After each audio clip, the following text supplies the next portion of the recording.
جہاں لوگوں کو اللہ رسول کی بات بتائی جا رہی، تو جمعے میں وقت پہ آئیں، اپنی دینی معلومات مضبوط کریں اور اپنے لیے مضبوط کریں۔ میں آپ کو بڑے درد سے یہ بات عرض کرتا ہوں، اگر دن میں 100 لوگ مسئلہ پوچھتے ہیں نا شریعت کا، تو ان میں 95 لوگ وہ ہوتے ہیں جو طلاق کا مسئلہ پوچھتے ہیں۔ والد صاحب نے، بیٹی کے والد صاحب نے 2 مہینے پہلے آرڈر دیا ہوتا ہے فرنیچر کا، بیٹے کی شادی ہو تو مہینہ پہلے شیروانی والے کو بھی کہنا پڑتا ہے، گاڑیاں بک کرانی پڑتی ہیں، میرج ہال بک، یہ سارے لوازمات ہم کرتے ہیں، سارا کچھ کیا۔ گاڑی سے گھر بسنا ہے، میرج ہال سے بسنا ہے، فرنیچر سے بسنا ہے، ہم نے سارا کچھ ان کو بتایا، لیکن کاش 2 گھنٹے بچی کسی معلمہ کے پاس جاتی، بچہ کسی استاد کے پاس جاتا، نکاح طلاق کے مسئلے بھی سیکھتے۔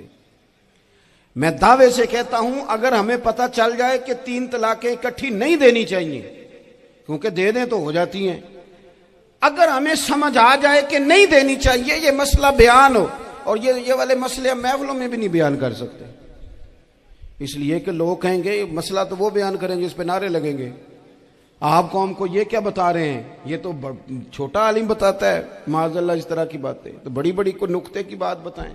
وہ جس طرح ہمارے ہاں وہ 1 گھنٹہ پہلے نہیں کہتے تگڑے ہو جو میں جملہ دینے لگا، وہ پتہ نہیں جملہ آ رہا ہے کہ ایٹم بم آ رہا ہے، تیار ہو جاؤ، میرا جملہ ضائع نہ کرنا، ادھر بھاگ کے چلا گیا ادھر بھاگ کے آ جاؤ، اللہ جانے وہ جس طرح کبھی لگتا ہے نا پٹاری سے، اللہ جانے کیا نکلے گا، میں جملہ دینے لگا ہوں۔ تو میں کہتا ہوں تو آرام سے بیٹھ کے بھی جملہ دے دے، تیرے جملے سے کیا نکلے گا، اور تو جملہ نہ دے ہمیں کوئی آیت دے، تو جملہ چھوڑ ہمیں کوئی حدیث پاک سنا۔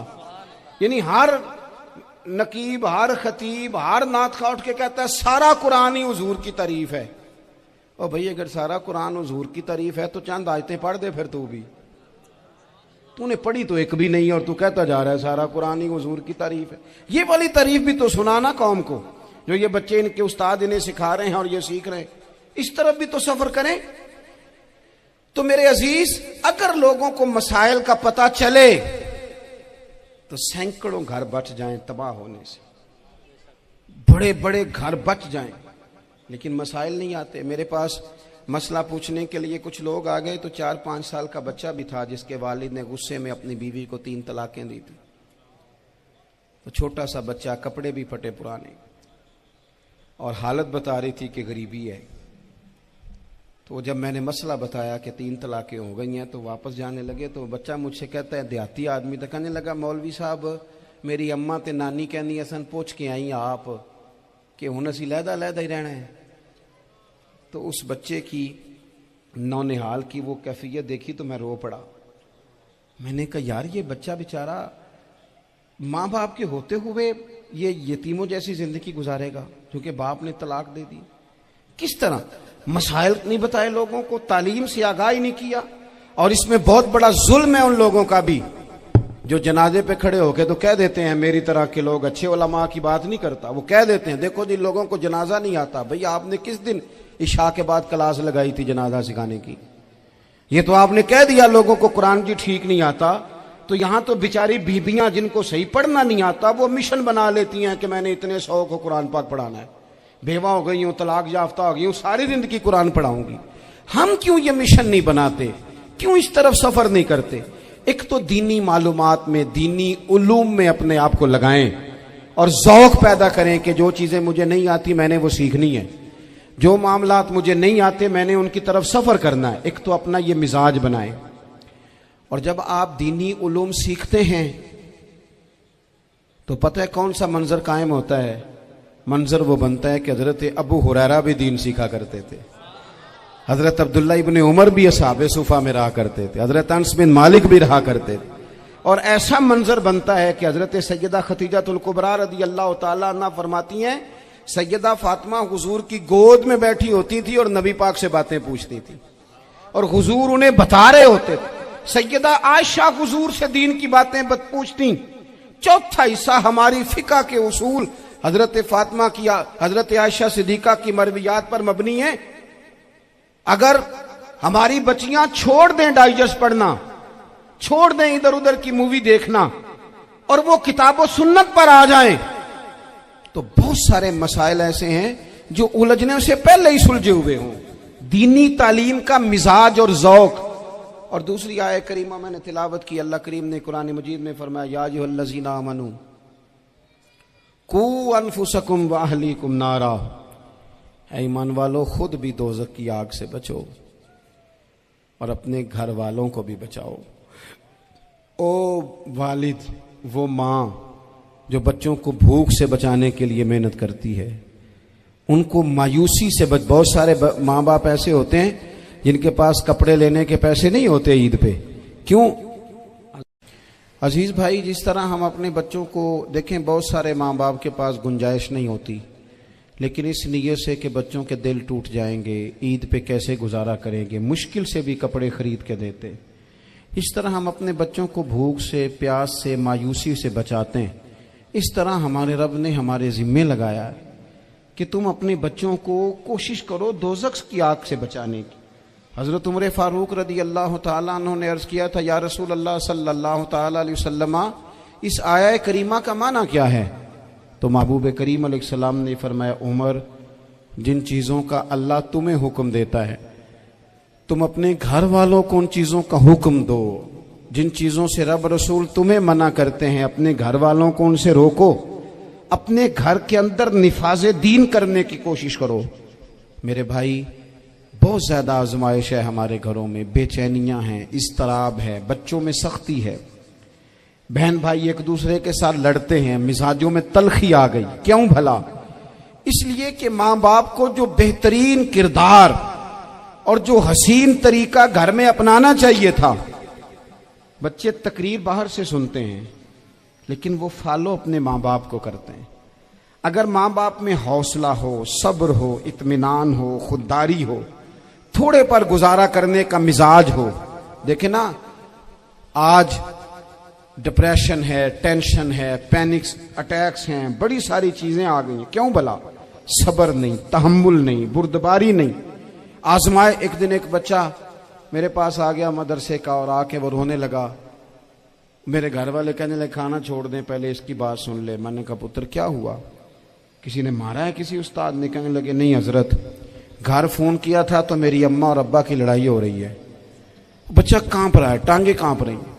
میں نے کہا کیا ہو کیا گیا تمہیں پتر؟ لڑائی ہو رہی ہے تو گھروں میں ہو ہی جاتی ہے. کہنے لگے نہیں، آپ کو پتہ نہیں، وہ بڑا سخت لڑتے ہیں. میرے والد جب میری والدہ کو مارنے کے لیے آگے بڑھتے ہیں تو ہم سارے چار پنجوں کے نیچے چھپ جاتے ہیں. ہمیں خوف آتا ہے، وہ منظر خطرناک ہوتا ہے. یہ کون تکلیف دے رہا ہے اپنے بچوں کو؟ یہاں بیٹھے ہمارے ہاں میلوں دور رہتے تھے اس کے گھر والے، تو وہ تکلیف میں تھا، تو گھر میں کیا کیفیت ہوگی؟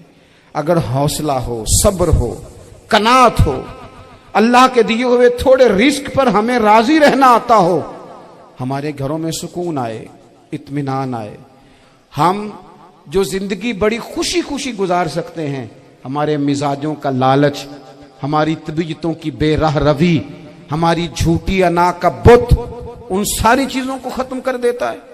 اپنی زندگی کے اندر اگر ہم وہ کردار اپنے بچوں کو دیں، جس کردار میں موبائل بھی ہو، جس میں گاڑی بھی ہو، جس میں پیسے بھی لا کے ابا دراز میں رکھتا ہو، لیکن والد کا گھر میں مصلی بھی موجود ہو، اس کی کوئی تسبیح بھی ہو، وہ یہ بھی کہتا ہو کہ خدا نے اپنے فضل سے آج 5,000 دیا ہے تو اس میں 1,000 غریبوں کا بھی ہے، اس میں تھوڑا سا میں نے اللہ کی رضا کے لیے بھی رکھا ہے. اگر کوئی مشکل آ جائے تو وہ باپ اور ماں کو صبر کرتا ہوا دیکھتے ہوں. اگر ایک باپ کر بات کرے تو دوسرا برداشت کرتا ہو. خدا را اپنی اولادوں کو اس اذیت کا شکار نہ کرو. اپنے گھروں کے اندر وہ خودداری، وہ پیار، وہ وقار، وہ محبت، وہ انداز. آپ تھکے ہوئے ہیں، کوئی شک نہیں. آپ بہت سارے مسائل کا باہر شکار ہوں گے، کوئی شک نہیں. لیکن آپ باہر سے تھک کے آئے ہیں، اور اگر آپ باہر اپنی فیکٹری کے مالک ہیں اور دفتر کے بڑے ہیں تو گھر میں بھی تو آپ بڑے ہیں نا. آپ کی ماں بھی تو انتظار کر رہی ہے، اس نے بھی تو دکھڑا سنانا ہے نا آپ کو. آپ یہ دیکھیے کہ آپ کے بچے بھی تو انتظار کر رہے ہیں، وہ چاہتے ہیں کہ ابا آ کے بیٹھیں تو ہم ان کے سینے پہ چڑھ کے تھوڑا کھیلیں. آپ کی اہلیہ منتظر ہیں کچھ باتیں بیوی کسی اور سے نہیں کہہ سکتی، صرف اپنے شوہر سے کہتی ہے، لیکن وہ تو آتے ہی جلال میں آ گئے صاحب، وہ کہنے لگے تو بڑی نالائق ہے، میں تھکا ماندہ آیا ہوں اور تو نے مجھے کہانی سنا دی ہے۔ وہ اس خاتون سے شدت کے ساتھ پیش آنے لگے۔ میرے رسول پاک کی حیات نور کو دیکھو، حضرت ام ایمن حضور کی رضائی والدہ ہیں، ان کی بھی خدمت ہو رہی ہے، حضرت حلیمہ سعدیہ آ رہی ہیں تو خدمت ہو رہی ہے، حضرت عباس حضور کے چچا ہیں تو کریم فرماتے ہیں میرے چچا ہیں باپ کی جگہ پہ، حضور دوست احباب صحابہ غلاموں سب کے ساتھ پیار کر رہے ہیں، 9 ازواج مطہرات ہیں گھر کے اندر، اور کیفیت یہ ہے کہ حضور صرف ان کی ضرورتوں کا ہی خیال نہیں کرتے، خواہشات کا ہی خیال نہیں کرتے، بلکہ میرے کریم کا طریقہ یہ ہے کہ کوئی بندہ آج بول کیا رہا ہے، وہ کہاں کھڑا ہے آج، اس کے جملے کس طرح کے ہیں، اس کا لہجہ کس طرح کا ہو گیا ہے اور اسے ٹھیک کیسے کرنا ہے، محبوب اس کا خیال فرماتے، توجہ کرتے۔ میں کہتا ہوں کہ ہم سب کو شوق آیا ہے آرام کرنے کا۔ میں صبح 11 بجے سے پہلے اپنے گھر سے نکل آیا تھا، اور یہ وقت آ گیا ہے اور رات کو خدا جانے کس وقت گھر پہنچنا ہے۔ کئی دفعہ کیفیت یہ ہوتی ہے کہ گاڑی سے اترتے ہیں تو پھر دل کرتا ہے کہ کوئی اٹھا کے چلائے نہ کبھی، اس کے باوجود بہت سارے لوگ ناراض رہتے ہیں کہ ہم سے مل کے نہیں گئے، فوٹو نہیں کھنچوا کے گئے، فلانی جگہ چائے نہیں پی کے گئے۔ یہ تسلسل ہے، لیکن میں جتنا مرضی تھکا ماندہ گھر جاؤں گا نا، کبھی ایسا نہیں ہوا کہ میں گھر جاؤں تو بڑی ٹینشن میں جاؤں۔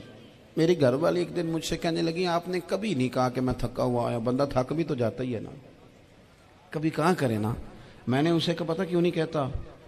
اس لیے نہیں کہتا کہ میں نہیں چاہتا کہ میرے بچے یہ کہیں کہ ہم نے دین نہیں پڑھنا، ہمارا باپ تو بڑی مشکل میں ہے۔ ہم اپنے کام کے بارے میں اپنے گھر میں شکوے کرتے ہیں، آپ کسی بچے سے پوچھ لیں کون سا کام کرنا ہے، کہ جڑا ابا جی کر دے رہے ہیں وہ نہیں کرنا۔ کیوں؟ کہ ابا جی ہر روز تو کہتے ہیں میں بڑا الجھ گیا ہوں، یہ کام بڑا مشکل ہے۔ میں چاہتا ہوں کہ میں اپنے بچوں کو یہ بتاؤں کہ پتر میں تو جدھر جاتا ہوں پھول ہی پھول ہیں، میں تو جدھر سے گزرتا ہوں محبت ہی محبت ہے، میں تو جدھر سے دیکھتا ہوں دعائیں ہی ملتی ہیں، تاکہ ان کا شوق پیدا ہو۔ میرے عزیز آپ تھوڑا سا دل بڑا کریں، اگر آپ ایک کی وجہ سے پورا گھر سکون میں آ جاتا ہے تو آپ دل بڑا کیوں نہیں کرتے؟ جگہ ڈھونڈتے ہیں بس مجھے کوئی تنگ نہ کرے، کوئی میری باپ ماں بدولت کو کوئی پریشان نہ کرے۔ بخاری شریف سنیے، حضرت عائشہ صدیقہ رضی اللہ تعالیٰ عنہ بیٹھی ہیں، حضور فرمانے لگے عائشہ آج ایک بات نہ بتاؤں تمہیں؟ یا رسول اللہ بتائیے۔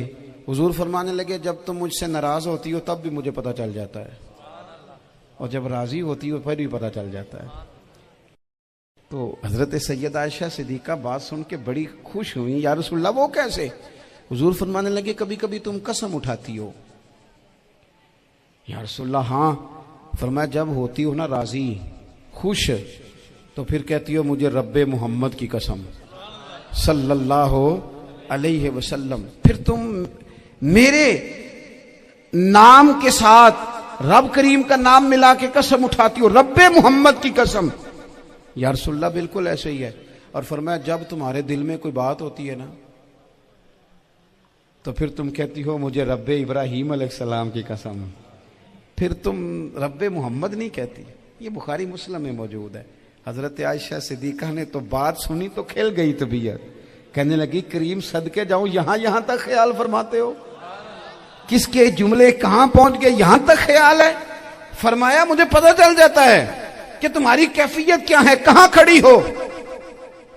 اور بھئی ہم تو اپنی ماں کا بھی خیال نہیں رکھتے، ہمارا باپ کہاں بیچارہ کھڑا ہے، وہ تو انتظار میں تھا کہ کوئی 10 منٹ میرے پاس بیٹھے گا، توجہ ہی نہیں، جذبات کا خیال ہی نہیں۔ حضرت عائشہ صدیقہ بات سن کے عرض کرنے لگے یا رسول اللہ مجھے رب محمد کی قسم ہو، میں صرف نام چھوڑتی ہوں، میرے دل میں ہر وقت مدینے والے محبوب ہی رہتے ہیں، نام ہی چھوڑتی ہوں صرف۔ او میرے دوست تھوڑا سا جا، اور دوسرا عرض کروں گا، دولت اگر بہت عالی چیز ہوتی نا، بہت قیمتی، تو سب سے زیادہ سیدہ عائشہ کے گھر میں ہوتی۔ اگر پیسوں سے ہی سو کھاتا تو پیسے سب سے زیادہ حضرت